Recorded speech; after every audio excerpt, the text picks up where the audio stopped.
And our next story is from Iran. The country has been on the boil for months now. The anti-hijab protests that broke out in September last year have continued despite a brutal crackdown. They were the Women Life Freedom protests. But even after months of mass demonstrations, neither women nor their lives, let alone their freedom, have been secured by the Iranian regime.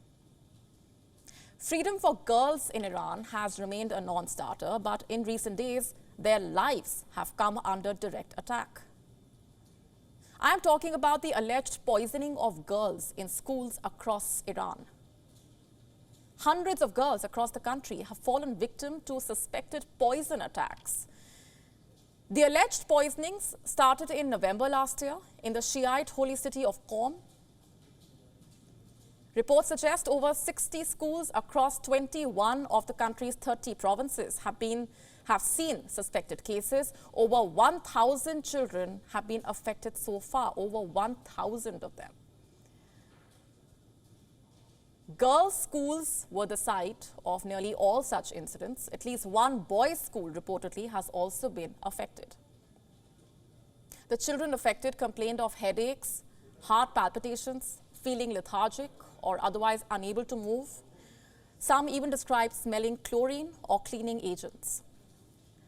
The crisis over the suspected poisonings escalated on Sunday.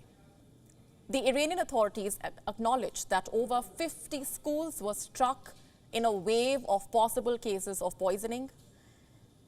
The Iranian Interior Minister Ahmad Vahidi said on Saturday that investigators recovered suspicious samples in the course of their investigation into the incidents. It, however, remains unclear who or what is responsible for them. Describing the alleged poisoning attacks as crimes against humanity, the Iranian president announced a probe into the incidents last week. The Iranian Interior Minister also accused, quote-unquote, enemies' media terrorism of inciting more panic over the alleged poisonings. In fact, a recent report in Psychology Today suggests since the outbreak, there have been no reports of fatalities. There are no reports of any victim's condition deteriorating to critical, that the alleged poisoning cases might actually be psychogenic in nature, highlighting the fact that almost all sufferers have recovered quickly. The report says that the news of these poisoning cases should be taken with a pinch of salt.